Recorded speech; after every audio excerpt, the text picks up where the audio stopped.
നീലിമയുടെ അച്ഛൻ മരിച്ചതിന് ശേഷം അവിടെയുള്ള എല്ലാ കാര്യങ്ങളും അവരുടെ മോളാണ് നോക്കാൻ തുടങ്ങിയത്. അതുകൊണ്ട് അവൾ ഒരു ചൈനീസ് ബേല കടയും തുടങ്ങാനും തുടങ്ങി. നീലിമ തന്നെ ദിവസവും ചട്നിയും തയ്യാറാക്കാൻ തുടങ്ങി. പിന്നെ അവൾ തന്നെ നൂഡിൽസും ഫ്രൈ ചെയ്ത് വെക്കും.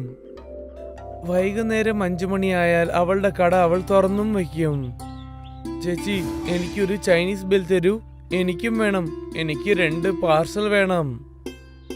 നീലിമ കട തുറന്ന ശേഷം അവിടെയുള്ള കസ്റ്റമേഴ്സൊക്കെ വല്ലാതെ തിരക്കോടെ തുടങ്ങും. നീലിമ അവിടെയുള്ള എല്ലാ കസ്റ്റമേഴ്സും അവളുടെ സ്പെഷ്യലായ ചൈനീസ് ബേലും കൊടുക്കും. ചേച്ചി, വളരെ രുചിയായിട്ടുണ്ട്, വളരെ അത്ഭുതമായിട്ടുണ്ട്. നാളെ ഞങ്ങൾ വരൂ കേട്ടോ. തീർച്ചയായും വരൂ. നീലിമയുടെ സ്പെഷ്യലായ ചട്നിയും പിന്നെ ആ ചൈനീസ് ബേലും എല്ലാവർക്കും വളരെ ഇഷ്ടമായിരുന്നു. പിന്നെ ആ ഒന്നാണ് കസ്റ്റമേഴ്സൊക്കെ അവരുടെ അടുത്തുനിന്ന് ഇഷ്ടമായപ്പെട്ടത്. ചില നേരം കൊണ്ട് തന്നെ നീലിമ കൊണ്ടുപോയ എല്ലാ സാധനങ്ങളും വേഗം തീർന്നും പോവും. പിന്നെ അവൾ അവളുടെ വീട്ടിലേക്കും തിരിച്ചു പോവും. ഇതാ അമ്മ ഇന്നത്തെ വരുമാനം. വാവ്, ഇന്ന് 600 രൂപ കിട്ടിയിട്ടുണ്ടല്ലോ. അതെ, ഇന്ന് ചട്നിയും നൂഡിൽസും ഒരുപാട് വിറ്റു. നല്ലത്, നാളെയും ഇതുപോലെ ഒരുപാട് വിൽക്ക്. ശരി അമ്മേ. നീലിമ വീട്ടിൽ എത്ര സാധനങ്ങൾ ഉണ്ടാക്കിയാലും അവളുടെ വണ്ടിക്കടയിൽ ഇട്ട ഉടനെ അത് വേഗം തീർന്നും പോവും. എല്ലാം പെട്ടെന്ന് തന്നെ വിൽക്കുകയും ചെയ്യും. ഒരു ദിവസം നീലിയമ്മ വീട്ടിലിരുന്നിട്ട് അവൾ എന്താ ആലോചിച്ചെന്ന് വെച്ചാൽ, അതായത് മേൽക്കൊണ്ട് എന്ത് ചെയ്യണമെന്ന് ആലോചിച്ചു. അമ്മേ, എത്ര ചട്നി ചെയ്താലും ശരി, എത്ര നൂഡിൽസ് ഫ്രൈ ചെയ്താലും ശരി, തീർന്നു പോകുന്നു അമ്മേ. ഇത് നല്ല കാര്യമല്ലേ മോളെ? അത് നേരാണ്. പക്ഷെ കസ്റ്റമേഴ്സ് ഒക്കെ പാവമല്ലേ, ഇല്ലാതെ തിരിച്ചു പോകുന്നു. അങ്ങനെ തന്നെ സംഭവിക്കും. അതിനെന്ത് ചെയ്യാൻ പറ്റും? എന്റെ കയ്യിൽ ഒരു ഐഡിയ ഉണ്ട്. അതെയോ? എന്താ അത്? ചേച്ചി, നിങ്ങൾ റെഡിമെയ്ഡ് നൂഡിൽസും ചട്നിയും വാങ്ങി വെച്ചോളൂ. ഇടയിൽ ആ ചട്നിയോടൊപ്പം നിങ്ങളുടെ ചട്നി നിങ്ങൾ മിക്സ് ചെയ്താൽ ആർക്കും അറിയില്ല. നല്ല ഐഡിയ അല്ലേ? അതെങ്ങനെ അറിയാതെ പോകും? അയ്യോ അമ്മ, ചേച്ചിയുടെ നൂഡിൽസിനോടൊപ്പം റെഡിമെയ്ഡ് നൂഡിൽസും ഉണ്ടായിരുന്നാൽ ഏത് വീട്ടിലുണ്ടാക്കിയത് ഏത് റെഡിമെയ്ഡ് എന്ന് ആർക്ക് മനസ്സിലാക്കാൻ പറ്റും? പറയൂ അമ്മേ. അത് ഐഡിയ ഒക്കെ കൊള്ളാം, പക്ഷെ ഞാൻ അങ്ങനെ ചെയ്യില്ല. അതിനു പകരം ഞാൻ തന്നെ ഒരുപാട് നൂഡിൽസ് ചെയ്യാം. അതാണ് ശരി മോളെ. മുമ്പിനെക്കാളും നീലിയമ്മ അവളുടെ ഷെഷ്വാൻ ചട്നി വളരെ കൂടുതലായിട്ട് ചെയ്യാനും തുടങ്ങി. അതേ സമയത്ത് നൂഡിൽസും 2 മടങ്ങായിട്ട് ഉണ്ടാക്കി. എല്ലാവർക്കും തികയുമെന്ന് വിശ്വസിക്കുന്നു. എല്ലാ സാധനം എടുത്ത് അവളുടെ തട്ടുകടയിലേക്ക് അവൾ അവിടെ എത്തിക്കഴിഞ്ഞു. അതേ സമയത്ത് അവളുടെ കടയിൽ ഒരു ഫേമസ് ആയ ഫുഡ് ബ്ലോഗറും എത്തി. ഞങ്ങൾ വന്നിരിക്കുന്നു ഞങ്ങളുടെ ചേച്ചി ഫേമസ് ആയ ചൈനീസ് ബേൽ കഴിക്കാൻ വേണ്ടിയാണ്. നമുക്കൊന്ന് കഴിച്ചു നോക്കിയാലോ? വാവ്, ഇത് വളരെ അത്ഭുതമായിട്ടുണ്ട്. വാവ്, നിങ്ങൾ എല്ലാവരും തീർച്ചയായിട്ടും നീലിയമ്മയുടെ ചൈനീസ് ബേൽ ഒന്ന് കഴിക്കാൻ വന്നേ പറ്റൂ. ഈ ഫുഡ് ബ്ലോഗറിന്റെ വീഡിയോ വല്ലാതെ വൈറലായി. ഈ ഫുഡ് ബ്ലോഗർ കണ്ടതിനു ശേഷം നീലിയമ്മയുടെ കടയിൽ എപ്പോ നോക്കിയാൽ ആൾക്കാർ വന്നുകൊണ്ടിരുന്നു. ഇപ്പൊ വീണ്ടും നീലിയമ്മയുടെ നൂഡിൽസും ചട്നിയും തീർന്നു പോയി. ഒരു ചൈനീസ് ബേൽ തരൂ ചേച്ചി. കേട്ടാ, എല്ലാം തീർന്നു പോയി. നിങ്ങൾ ദയവായി നാളെ വരൂ. നീലിയമ്മയ്ക്ക് കസ്റ്റമറെ വെറും കൈ തിരിച്ചയക്കുന്നത് തീരെ താല്പര്യമില്ലായിരുന്നു. അന്ന് രാത്രി അവൾ വീട്ടിലേക്ക് തിരിച്ചു വന്നപ്പോൾ, അമ്മേ, ആ വീഡിയോ വൈറൽ ആയതുകൊണ്ട് ഇനിയും കസ്റ്റമേഴ്സ് അധികമാകുന്നു. വളരെ നല്ല കാര്യം മോളെ. അത് ശരിയാണ്, പക്ഷെ ഇന്നും തികഞ്ഞില്ല അമ്മേ. എനിക്ക് കസ്റ്റമേഴ്സിനെ തിരിച്ചയക്കുന്നത് വളരെ കഷ്ടം തോന്നുന്നു. ചേച്ചി, ഞാൻ നിങ്ങളോട് പറഞ്ഞതല്ലേ, ആ ഐഡിയ ഉപയോഗിച്ചു നോക്കൂ. അതാണ് ഞാനും ആലോചിച്ചത്. എല്ലാം വാങ്ങിക്കൊണ്ട് വരാം നാളെ. ഇതാണ് ശരി.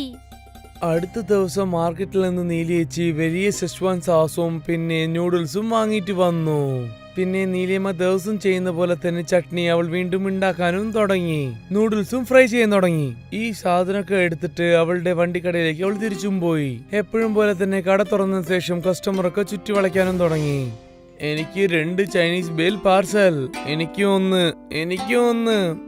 നീലിയമ്മ ജോലി ചെയ്തുകൊണ്ടിരിക്കുമ്പോൾ പയ്യെ തന്നെ ചട്നിയൊക്കെ കുറയാനും തുടങ്ങി.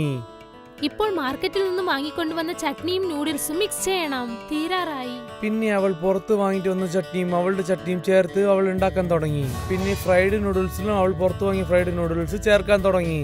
എനിക്ക് 2 ചൈനീസ് ബേൽ വേണം. ഇപ്പൊ തരാം. നീലിയമ്മ വീണ്ടും ചൈനീസ് ബേൽ ഉണ്ടാക്കിയിട്ട് എല്ലാ കസ്റ്റമേഴ്സും എടുത്തു കൊടുക്കുകയായിരുന്നു. ചേച്ചി, ടേസ്റ്റ് ഒന്നും ഇത്തിരി മാറിയിട്ടുണ്ടല്ലോ. മുന്നേ പോലെ ഇല്ല, പക്ഷെ നന്നായിട്ടുണ്ട്. നീലിയമ്മയ്ക്ക് വല്ലാതെ സന്തോഷമായി. അതായത് മാർക്കറ്റിന്റെ ടേസ്റ്റ് അവർക്ക് ഇഷ്ടപ്പെട്ടു എന്ന്. പിന്നെ എന്ത് പറയാനാ, വീണ്ടും പുറത്തുള്ള മാർക്കറ്റിലെ സോസും നൂഡിൽസും എടുത്തിട്ട് അവൾ ഉണ്ടാക്കുന്ന ചട്നിയെല്ലാം ചേർത്ത് അവൾ ഉണ്ടാക്കാനും തുടങ്ങി. രുചിയിൽ ഒരു മാറ്റവും കണ്ടുപിടിച്ചില്ലേ മോളെ? ഇല്ല അമ്മേ, എല്ലാരും സന്തോഷത്തോടെ കഴിച്ചു. നല്ലത്, ചായ പറഞ്ഞ ഐഡിയ വർക്കൗട്ട് ആയല്ലോ. അമ്മയ്ക്ക് കുറച്ച് സന്തോഷമുണ്ടായിരുന്നു നീലിക്ക് കഷ്ടപ്പെടാതെ കുറച്ച് ജോലി ചെയ്യാൻ പറ്റുന്നു. കുറച്ച് നീലിയമ്മ കുറച്ച് ഭക്ഷണം ഉണ്ടാക്കാനും തുടങ്ങി. പിന്നെ മാർക്കറ്റിൽ നിന്ന് സാധനം വാങ്ങി അത് ചേർത്ത് ഉണ്ടാക്കാനും തുടങ്ങി. എന്നാലും അവളുടെ കടയിൽ കൂട്ടമൊക്കെ ഉണ്ടായിരുന്നു. പക്ഷേ ഒരു ദിവസം നീലിയമ്മന്റെ കടയുടെ അടുത്ത് അശോക് എന്ന ഒരുത്തൻ കടയുണ്ടാക്കിയിരുന്നു. അവൻ ഷേഷ്വാൻ ചട്നി നൂഡിൽസും മാർക്കറ്റിൽ നിന്നാണ് വാങ്ങിക്കൊണ്ടുവരുന്നത്. നീലിയമ്മയുടെ കസ്റ്റമേഴ്സ് ഒക്കെ അശോകിനടുത്ത് നിന്ന് ചൈനീസ് ബേലും കഴിച്ചു. ഇത് അങ്ങനെ നീലിയമ്മ ഉണ്ടാക്കുന്ന പോലെ തന്നെ ഉണ്ടല്ലോ, എന്ത് സത്യമാണോ? എല്ലാവരും അശോകിന്റെ കടയിലുള്ള ചൈനീസ് ബേല് കഴിക്കാൻ തുടങ്ങിയപ്പോൾ അവർക്ക് എല്ലാവർക്കും വല്ലാതെ ഇഷ്ടവും പെട്ടു. അശോക് വല്ലാതെ ഒരു തന്ത്രക്കാരനായിരുന്നു. അവൻ കസ്റ്റമേഴ്സ് ഒക്കെ അവന്റെ വശത്തേക്ക് വലിക്കാൻ വേണ്ടി എല്ലാ ക്രമവും ചെയ്തു. അതായത് ചൈനീസ് ബേലിന്റെ വില 10 റുപ്യാണെങ്കിൽ അവൻ 2 റുപ്യ കുറച്ച് 8 റുപ്യക്ക് വിൽക്കാനും തുടങ്ങി. എന്റെ പൊന്നോ, 8 റുപ്യുള്ളൂ, നല്ലതായി.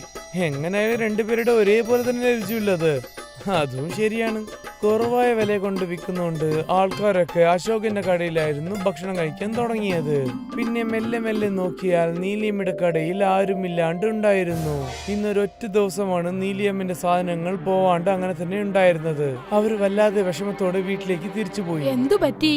അശോക് തൊട്ടടുത്ത് തന്നെ ചൈനീസ് ബേല കട തുടങ്ങി. പിന്നെ വില 8 രൂപയെന്ന് ഇട്ടിരിക്കുന്നു. അതുകൊണ്ട് കസ്റ്റമേഴ്സ് ഒക്കെ അവിടേക്ക് പോയി. അങ്ങനെയാണെങ്കിൽ ചേച്ചി നിങ്ങളും റേറ്റ് കുറയ്ക്കൂ. പക്ഷെ അത് കാരണം ലാഭം കുറയില്ലേ? അതൊന്നും പ്രശ്നമില്ല, പക്ഷെ എല്ലാം തന്നെ വിറ്റുപോകുമല്ലോ. അടുത്ത ദിവസം നീലിയമ്മ പുതിയ ബോർഡും കടയിൽ ഇട്ടു തുടങ്ങി. അവൾ ചൈനീസ് ബേലിന്റെ വില 7 റുപ്യാണ് ഇട്ടത്. 7 റുപ്യ ഇട്ടതിന് ശേഷം എല്ലാരും ചേർന്ന് നീലിയമ്മയുടെ കടയിലേക്ക് എത്തിക്കഴിഞ്ഞു. ഇപ്പൊ എന്തെങ്കിലും ചെയ്തേ പറ്റുള്ളൂ. അശോക് തന്റെ വിലയും കുറച്ച് 5 റുപ്യയ്ക്ക് മാറ്റി. 5 റുപ്യക്ക് ചൈനീസ് ബേലോ? എന്നാ ഞാൻ 2 എണ്ണം കഴിക്കാം. എന്നാ അവിടെയുള്ള എല്ലാ തിരക്കും അശോകിന്റെ കടയിലേക്ക് തിരിച്ചു മാറി. നീലിയമ്മ വല്ലാതെ വിഷമിച്ച് തലയിൽ കൈവച്ചു. അവൾ എന്താ ചെയ്യേണ്ടതെന്ന് അവൾ ആലോചിക്കുകയായിരുന്നു. കുറെ നേരം കഴിച്ചിട്ട് നീലിയമ്മ അവളുടെ വീട്ടിലേക്ക് തിരിച്ചെത്തി.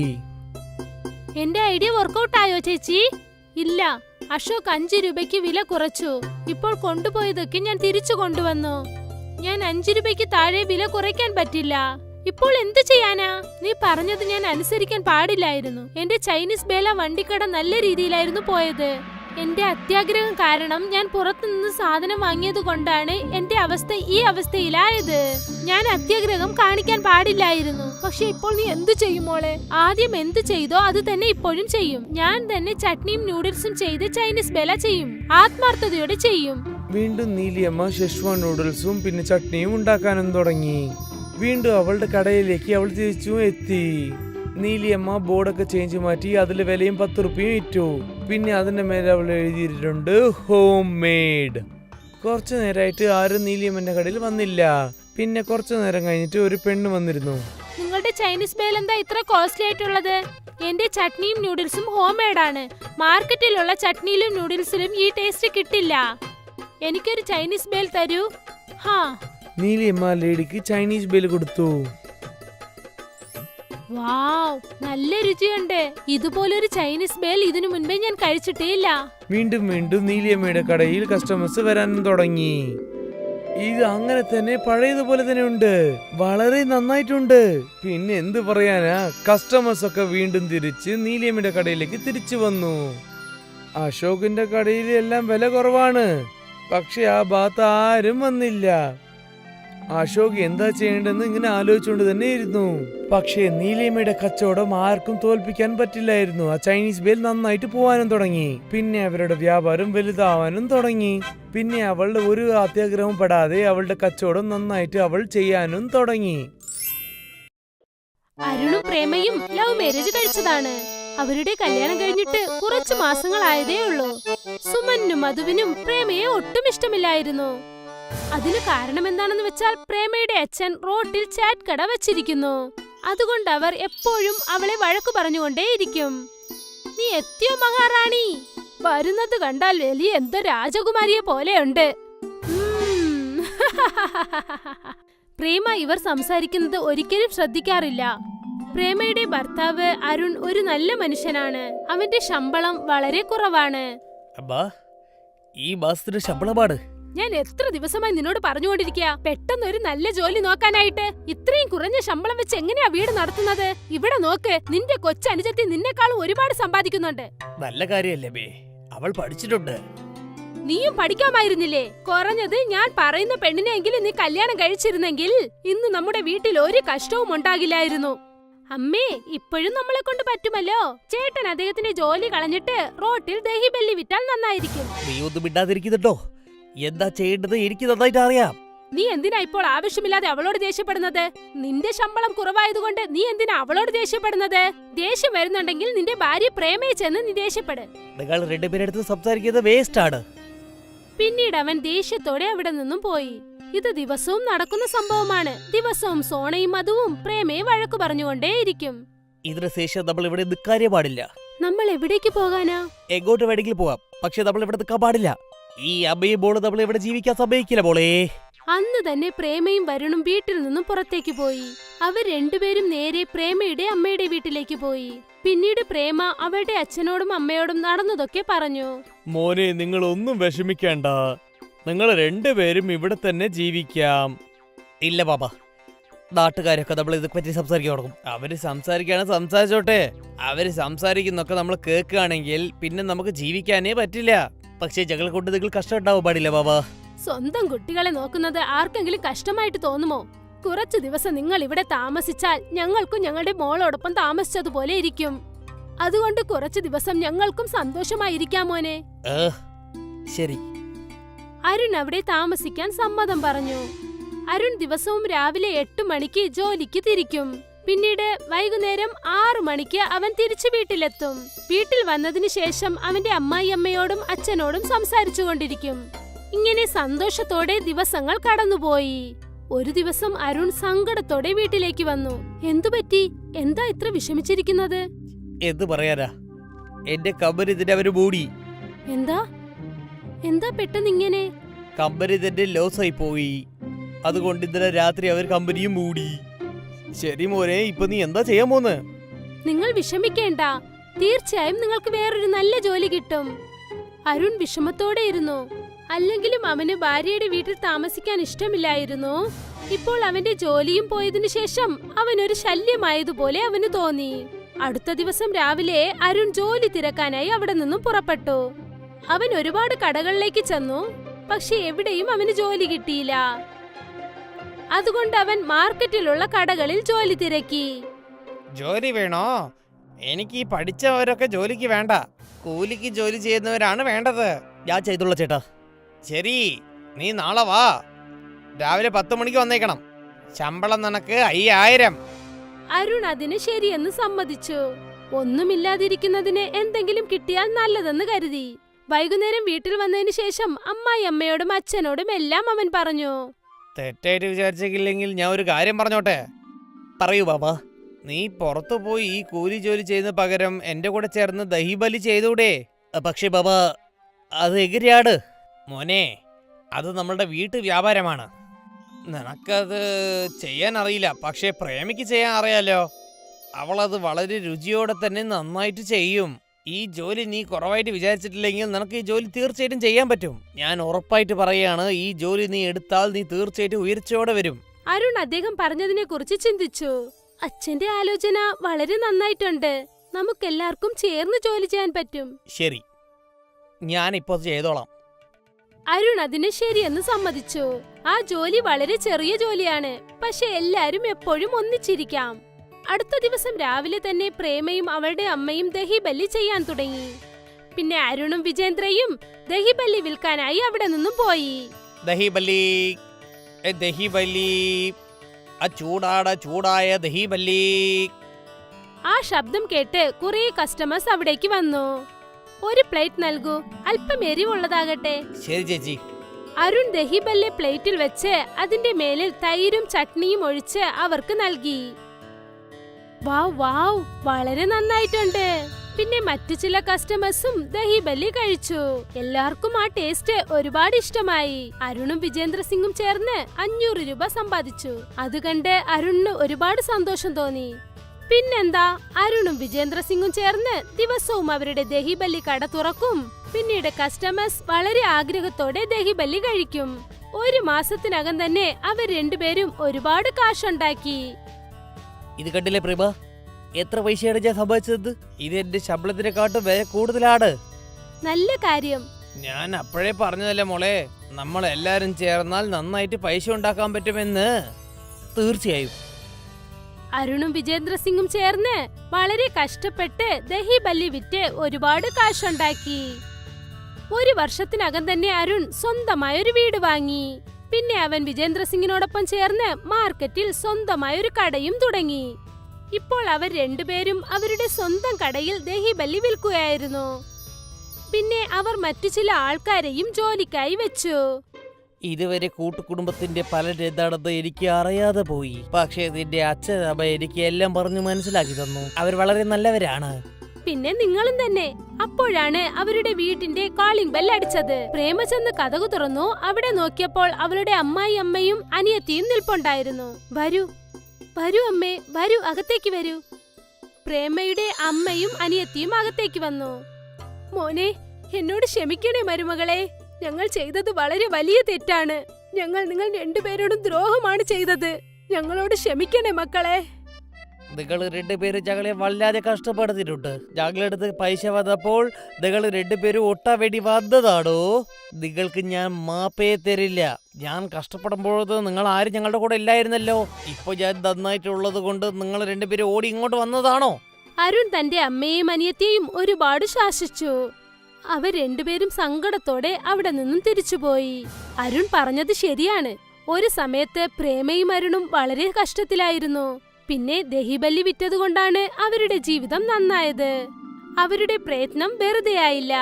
അരുണിന്റെയും പ്രേമയുടെയും കഷ്ടകാലം മാറിക്കഴിഞ്ഞു. മഹാരാഷ്ട്രയിലെ ഒരു ഗ്രാമത്തിലായിരുന്നു മീനുവിന്റെയും രാജുവിന്റെയും വീട്. അവരുടെ അച്ഛനും അമ്മയും ചെറുപ്പത്തിലേ മരിച്ചുപോയിരുന്നു. അതുകൊണ്ട് അമ്മൂമ്മയാണ് അവരെ വളർത്തിയത്. ദരിദ്രരായതുകൊണ്ട് അവരുടെ വീട്ടിൽ ഗ്യാസ് സിലിണ്ടർ ഇല്ലായിരുന്നു. 3 പേരും രാവിലെ തന്നെ കാട്ടിൽ പോയി വിറക് ശേഖരിക്കുമായിരുന്നു. മീനു, നീ ഇതുവരെ എത്ര വിറക് ശേഖരിച്ചു? ഞാൻ 15 വിറകുകൾ ശേഖരിച്ചു. ബുദ്ധൂസ്, നിനക്കാണെങ്കിൽ 10 എണ്ണല്ലേ കിട്ടിയുള്ളൂ. അമ്മൂമ്മ ഇവള് നുണ പറയുകയാ. ഇവൾ 10 കഷ്ണമേ കൂട്ടിയിട്ടിട്ടുള്ളൂ.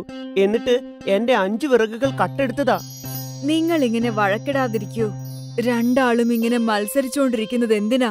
അവനവന്റെ ജോലിയിൽ ശ്രദ്ധിക്ക്, അതിൽ സന്തോഷം കണ്ടെത്ത്.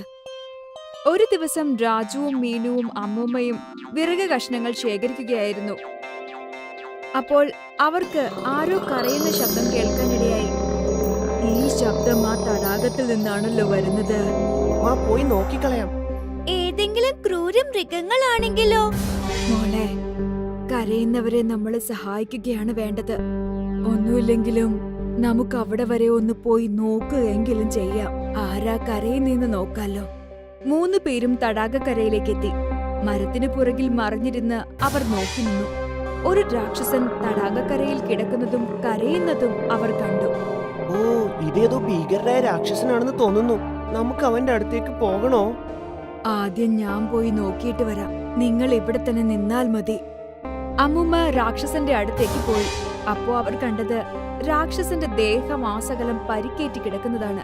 രാക്ഷസന് കല്ലേറേറ്റതുപോലെയായിരുന്നു കിടന്നിരുന്നത്. നീ ആരാണ്? എന്താ നീ ഇവിടെ ചെയ്യുന്നത്? അമ്മേ, ഞാൻ സമുദ്രത്തിലെ ഒരു ദ്വീപിൽ നിന്നാണ് വരുന്നത്. അങ്ങനെയെങ്കിൽ നീ ഇവിടെ എങ്ങനെ എത്തി? ഞാൻ മാംസം കഴിക്കാറില്ല. അതുകൊണ്ട് എന്റെ വർഗത്തിലുള്ളവർ അവരുടെ കൂട്ടത്തിൽ നിന്ന് എന്നെ പുറത്താക്കി. ഞാൻ മഹാരാഷ്ട്രയിലെത്തിയപ്പോൾ ആളുകൾ എന്റെ മുഖവും രൂപവും ഒക്കെ കണ്ട് പേടിച്ചു. അവരാണ് എന്നെ കല്ലെറിഞ്ഞത്. ഞാൻ ഓടി ഓടി ഇവിടെ വരെ എത്തി. രാജു, മീനു, മരത്തിന്റെ പുറകിൽ നിന്നും പുറത്തേക്ക് വാ. ഇത് ദുഷ്ടനായ രാക്ഷസനല്ല. രാജുവും മീനുവും അമ്മൂമ്മയും ചേർന്ന് രാക്ഷസന്റെ മുറിവുകൾ കഴുകി. കഴിക്കാനായി ഫലങ്ങൾ കൊടുത്തു. ഈ ഫലങ്ങൾ ഞങ്ങൾ ഈ കാട്ടിൽ നിന്ന് തന്നെ പറിച്ചതാ. നീ നോക്കുകയാണെങ്കിൽ നിനക്കും ഇവിടുന്ന് മാങ്ങയും ഞാവൽപ്പഴങ്ങളും അമൃതും ഒക്കെ കിട്ടും. പിന്നീട് രാമുവും അമ്മൂമ്മയും മീനുവും എപ്പോഴെല്ലാം കാട്ടിൽ പോകുന്നുണ്ടോ അപ്പോഴെല്ലാം രാക്ഷസനെ കാണാറുണ്ടായിരുന്നു. പക്ഷേ ഒരു ദിവസം ഒരു പോലീസുകാരൻ അവരെ 3 പേരെയും തടഞ്ഞു. ഞാൻ പറയുന്നത് കേക്കൂ. നാളെ മുതൽ കാട്ടിൽ പോകരുത്. സർക്കാർ കാട്ടിൽ ചെന്നുള്ള മരം വെട്ടൽ നിരോധിച്ചിരിക്കുകയാണ്. താങ്കൾ തെറ്റിദ്ധരിച്ചിരിക്കുകയാണ് സർ. ഞങ്ങള് മരം വെട്ടുകാരൊന്നുമല്ല. വെറുതെ നിലത്ത് കിടക്കുന്ന വിറക് കഷണങ്ങൾ ശേഖരിക്കുകയേ ഉള്ളൂ. ദേ അമ്മൂമ്മേ, ഞങ്ങളെ പൊട്ടന്മാരാക്കരുത്. ഒരു പ്രാവശ്യം ഞാൻ കേറണ്ടെന്ന് പറഞ്ഞാ കേറണ്ട.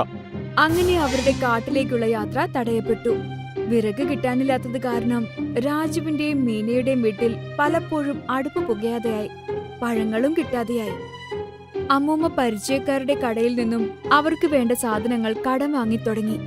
അങ്ങനെ അത് വീട്ടിലേക്ക് കൊണ്ടുവന്നു. ഇതാ മക്കളെ, ഇത് ബിസ്ക്കറ്റാ, ഉപ്പുള്ളതാണ്, എങ്കിലും കഴിച്ചോളൂ. എനിക്കറിയില്ല ഇനി എന്ന് നമ്മുടെ വീട്ടിൽ അടുപ്പ് പുകയുമെന്ന്. കുറച്ചു ദിവസങ്ങൾക്ക് ശേഷം അമ്മുമ്മ കടയിൽ സാധനങ്ങൾ വാങ്ങാൻ ചെന്നു. കടക്കാരൻ അപ്പോൾ കടം കൊടുക്കാൻ വിസമ്മതിച്ചു. ഇതിനു മുന്നേ വാങ്ങിയ സാധനങ്ങളുടെ പണമൊന്നും തരാതെ പിന്നെയും സാധനങ്ങൾ വാങ്ങാൻ വന്നിരിക്കുന്നു. കടം മേടിക്കുന്നതിനൊക്കെ ഒരു പരിധിയില്ല എന്റെ അമ്മൂമ്മേ. ഒരു കാര്യം ചെയ്യ്, കുട്ടികളെയും കൂട്ടി മുംബൈക്ക് പോക്കോ. എന്തെങ്കിലുമൊക്കെ ജോലി കിട്ടാതിരിക്കില്ല. മുത്തശ്ശി വീട്ടിലേക്കെത്തി എല്ലാ കാര്യങ്ങളും രാജുവിനോടും മീനുവിനോടും പറഞ്ഞു. എന്താ മക്കളെ, നമുക്ക് മുംബൈക്ക് പോയാലോ? ആ മുമ്മേ, നമുക്ക് പോവാം. മുംബൈ കാണാലെന്ന് ഓർക്കുമ്പോ എക്സൈറ്റഡാ ഞാൻ.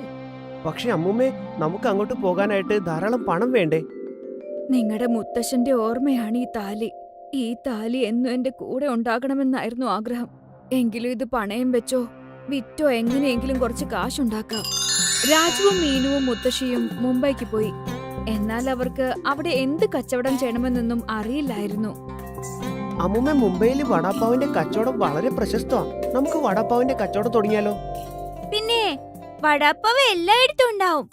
വെറുതെ അത് ചെയ്തിട്ട് ഒരു കാര്യമില്ല. എന്നാ നമുക്ക് സമൂസയും ബ്രെഡ് പക്കോട ഉണ്ടാക്കാം. വേണ്ട, ചൗമീനും ദോശയും മതി. ചൗമീൻ ഉണ്ടാക്കാൻ കാരണം ഈ പരിസരത്തെങ്ങും ചൗമീന്റെ കടയെങ്ങും കാണുന്നില്ല. എന്നാൽ അപ്പോൾ കാട്ടിൽ രാക്ഷസന് വേവലാതിയായി. കാട്ടിലേക്ക് രാജുവിനെയും മീനുവിനെയും കാണാതായിട്ട് ദിവസങ്ങളായിരുന്നു. എന്താ പറ്റിയതെന്നറിയില്ല. രാജുവും മീനുവും അമ്മൂമ്മയും എന്നെ കാണാൻ വരാത്തത് എന്തുകൊണ്ടാ? എന്നെ പേടിച്ചിട്ടാകുമോ? അതോ എന്നോടെന്തെങ്കിലും വഴക്കുണ്ടായിരിക്കുമോ? എന്തായാലും ഞാൻ ഒരു തവണയെങ്കിലും അവരെ പോയി കണ്ടേ തീരൂ. ഒരു ദിവസം രാക്ഷസൻ കാട്ടിൽ നിന്നും പുറത്ത് നാട്ടിലേക്ക് വരാൻ ശ്രമിച്ചു. എന്നാൽ അവൻ പോലീസിന്റെ കണ്ണിൽ പെട്ടു. രാക്ഷസന്റെ പിന്നാലെ തോക്കും കൊണ്ട് അയാൾ പാഞ്ഞു. രാക്ഷസൻ ഓടി കുളത്തിൽ ചാടി, എന്നിട്ട് വെള്ളത്തിൽ മറിഞ്ഞു കിടന്നു. അങ്ങനെ ഇത്തവണ അയാൾ രക്ഷപ്പെട്ടു. പോലീസുകാരൻ അവിടുന്ന് പോയതും രാക്ഷസൻ പുറത്തേക്ക് വന്നു. എനിക്കെന്തെങ്കിലും സംഭവിച്ചാലും രാജുവിനെയും മീനുവിനെയും അമ്മൂമ്മയെയും കണ്ടേ മതിയാകും. അവരെന്തെങ്കിലും പ്രശ്നത്തിൽ പെട്ടിരിക്കുമോന്ന് അറിയില്ലല്ലോ. അവര് 3 പേരും വലിയൊരു പ്രശ്നത്തിൽ തന്നെയായിരുന്നു. കാരണം അവരുടെ ചൗമീന്റെ കച്ചവടം ആകെ കുഴപ്പത്തിലായിരുന്നു. അവരുടെ കടയുടെ അടുത്ത് വേറെ 2 പേർ കൂടി ആ കച്ചവടം തന്നെ തുടങ്ങി. രാജു, നീ നാട്ടിലേക്ക് പോയിക്കോ. എന്നിട്ട് ജമീന്ദാറിന്റെ കൃഷിയിടത്തിൽ എന്തെങ്കിലും ജോലി ചെയ്യാൻ നോക്ക്. ഇവിടെ മുംബൈയിൽ നമ്മുടെ 3 ആളുടെയും ചെലവിനുള്ളത് കിട്ടുന്നേയില്ല. എന്തായാലും ഞങ്ങൾക്ക് 2 ആൾക്കുള്ള വക എങ്ങനെയെങ്കിലും ഉണ്ടാക്കാം. രാജു നാട്ടിലേക്ക് തിരിച്ചെത്തി. രാക്ഷസൻ മാമയെ കണ്ടിട്ടിപ്പോ കുറെ നാളായിട്ടുണ്ടല്ലോ. എന്തായാലും അദ്ദേഹത്തെ കണ്ട് ഞങ്ങളുടെ സങ്കടങ്ങൾ പറയുക തന്നെ വേണം. ഒരു ദിവസം രാത്രിയിൽ മരങ്ങൾക്കിടയിൽ അവൻ ഒളിച്ചിരുന്നു. കാട്ടിലേക്കുള്ള ചെക്ക് പോസ്റ്റിനടുത്ത് അവിടുത്തെ പോലീസുകാർ ഉറങ്ങുന്നത് നോക്കി കാത്തിരുന്നു. അങ്ങനെ അവർ ഉറങ്ങാൻ കയറിയപ്പോ അവൻ പതിയെ കാട്ടിലേക്ക് നടന്നു. രാക്ഷസൻ ഒരു മരത്തിന്റെ മുകളിൽ ഒളിച്ചിരിക്കുകയായിരുന്നു.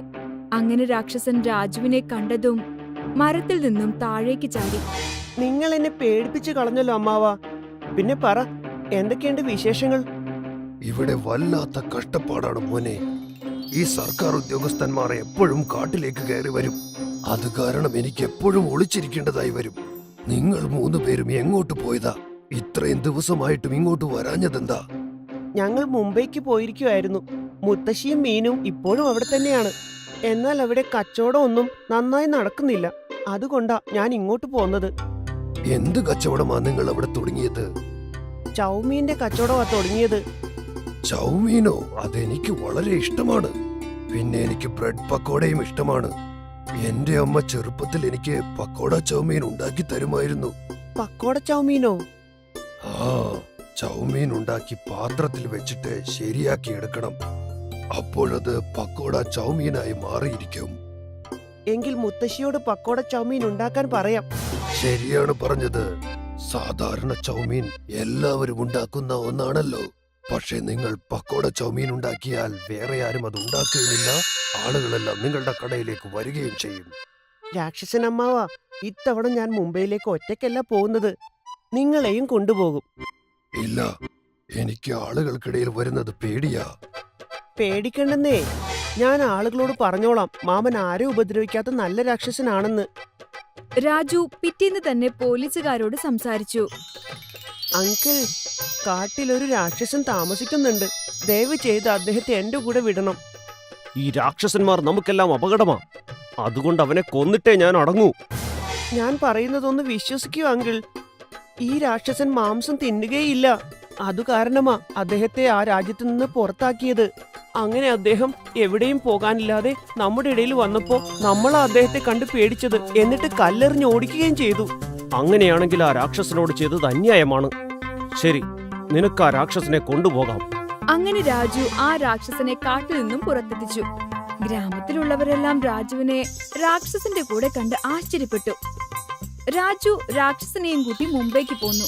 അവൻ കച്ചവടം നടത്തുന്നതിനായി തട്ടുകടയിലേക്ക് രാക്ഷസനെയും കൂട്ടി. അങ്ങനെ ഒത്തിരി ആളുകൾ കടയിൽ വരാൻ തുടങ്ങി. അവിടെ അവർക്ക് രാക്ഷസനെ കാണുകയും ചെയ്യാം, പക്കോട ചൗമീൻ കഴിക്കുകയും ചെയ്യാം. അങ്ങനെ രാജുവിന്റെയും മീനുവിന്റെയും മുത്തശ്ശിയുടെയും സാമ്പത്തിക ഞെരുക്കം മാറിക്കിട്ടി. അവർ സന്തോഷമായി ജീവിക്കാൻ തുടങ്ങി. അവരന്ന് രാക്ഷസനെ സഹായിച്ചില്ലായിരുന്നുവെങ്കിൽ അവർക്കൊരിക്കലും ഇതുപോലെ ജീവിക്കാൻ സാധിക്കില്ലായിരുന്നു. നിങ്ങൾ കേട്ടിട്ടില്ലേ, നല്ലത് ചെയ്താൽ നിങ്ങൾക്ക് നല്ലത് തന്നെ തിരിച്ചു കിട്ടും.